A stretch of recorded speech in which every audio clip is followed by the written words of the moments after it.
Le cas d'une personne qui n'a pas de keli pour faire Netilat Yadaim. Alors, est-ce que si maintenant elle a un récipient, la personne, il y a de l'eau dedans, mais elle n'avait pas de keli, elle ne peut pas verser. Admettons une sorte de bac à eau, quelque chose comme cela, où il a simplement un robinet, il remplit le robinet en bas, mais il n'a pas de quoi réceptionner l'eau pour la verser par-dessus. Est-ce qu'on a le droit de tremper les mains dans l'eau et de faire 3 fois comme ça, et de dire ça fera Netilat? Donc on fait 1, puis 2, puis 3, puis 4, puis 5. Est-ce que ce serait considéré comme Netilat Yadaim? Alors, plusieurs avis, et il faut bien préciser les choses. D'après quoi qu'il en soit, la notion de Ruach Ra'a, le souffle d'impureté qui est inhérent à la nuit, à ce moment-là, n'est pas parti. Ok?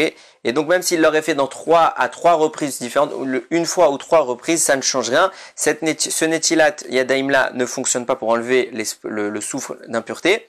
Pourquoi? Parce qu'à la seconde où la première fois déjà il a rentré sa main, puisque pour que ça marche d'après le Zohar, on a vu qu'il fallait que ça se fasse 3 fois. Même si je le fais 3 fois, la première fois que j'ai rentré ma main, on a expliqué que les eaux elles deviennent impures. Donc quand je ressors ma main, que je retrempe ma main dans ces mêmes eaux, alors je trempe mes mains dans de l'eau qui est impure, et donc ça n'a pas d'effet pour le fait de retirer l'impureté.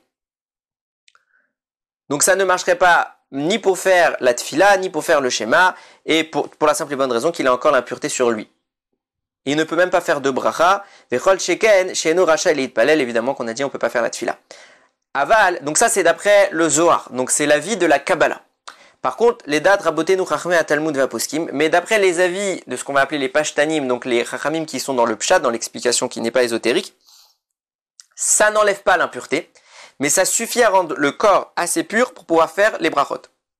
Donc on a on a l'interdiction de faire une bracha sur ça, parce qu'on va rentrer dans un safek brachot. On a d'un côté les avis qui disent que c'est interdit de faire, que ça ne se fonctionne pas, donc on n'a rien fait, on ne peut pas faire une bracha sur rien, donc on ne peut pas faire la bracha dessus. Il y a les avis des pashtanim qui disent que oui, ça suffit au moins pour faire la tfila dessus, donc eux suggéreraient qu'on puisse faire Netilat Yadaim dessus. Ça s'appelle un safek bracha. Donc un doute sur une bracha, donc une personne qui n'a pas la possibilité de laver les mains normalement, mais qui n'a que la possibilité de les tremper dans quelque chose, il pourra ingérer assis, et il pourra après ça faire le Kriyat Shema et la Tfila, puisqu'on s'appuiera sur les avis qui autorisent. Par contre, il ne pourra absolument pas faire Al Netilat Yadaim, la bracha sur le Netilat, parce qu'il y a des avis qui interdisent, et on est en cas de doute. En cas de doute, on s'abstient dans les brachot. Donc je répète, on ne considère pas que l'impureté est complètement partie, au sens où sa Netilat est parfait, puisqu'il y a l'avis du Zohar qui bloque. Mais les autres avis qui sont plus dans le pshat, qui sont dans l'explication simple, autorisent. Donc d'après eux, je peux tout à fait réciter mes brachot, ma tfila et mon schéma, mais je ne pourrais pas, à cause de l'avis qui est interdit, à cause du doute qui subsiste entre qui a raison, qui a tort, je ne pourrais pas réciter la bracha.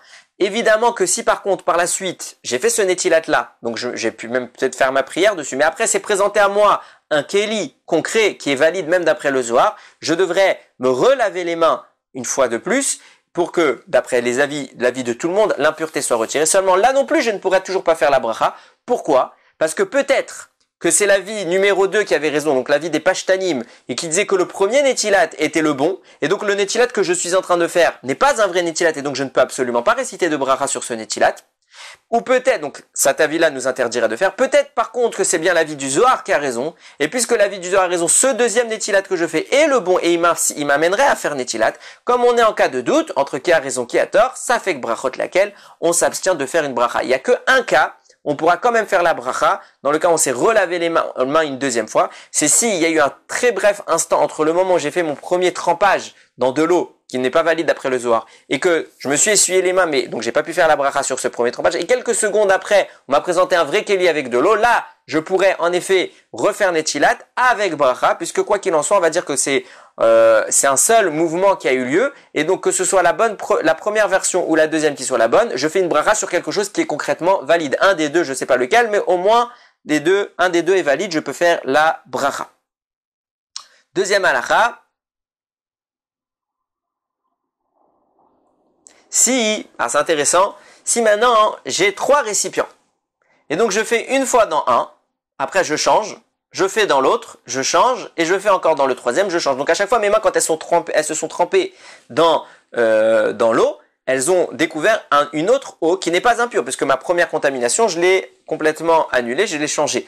Donc dans ce cas-là, peut-être que ça pourrait valide, c'est la même halakha. Ça change strictement rien. D'après le Zohar, ce n'est pas valide. D'après le Pshat, ça peut être valide. Donc, d'après le Pshat, je pourrais faire mes brachot, je pourrais faire mon Kriyat Shema et ma Amida. Et c'est la halakha, on fera ainsi. On se trempera les mains de cette manière-là. Mais on ne fera pas de bracha à cause du doute subsistant vis-à-vis du Zohar qui n'estime pas cela comme étant convenable. Par contre, encore une fois, si de l'eau se présente à moi dans un vrai Kéli, tout de suite après, soit c'est espacé dans le temps et je ferai le deuxième Netilat pour m'acquitter d'après le Zohar, mais je ne fais pas de bracha ni sur le premier ni sur le deuxième puisqu'il y a eu un espace entre les deux et dans les deux cas j'ai eu un doute. Ou si les deux étaient très rapprochés, qu'on peut considérer que c'est un seul Netilat Yadaim global, alors évidemment je pourrais dans ce cas-là faire Netilat Yadaim, donc la bracha de Netilat Yadaim. Dernier cas, le même cas mais juste dans une configuration différente. Si quelqu'un par exemple il est dans un courant d'eau et il veut se tremper les mains dans ce courant d'eau, donc la fois où je vais tremper mes mains ce sera pas la même eau, elle aura changé. Donc dans ce cas-là c'est la même chose, c'est le même cas que les trois récipients d'eau qu'on a vus. Donc d'après le Zohar ça marche pas, d'après le Pshat ça marche, on le fait quand même, on fait pas de bracha dessus dans les deux cas, à part si tout de suite après on a eu la possibilité d'avoir un Kéli. Et on peut tout de même, malgré tout, réciter nos brachot, le Kriyat Shema et la Tfila.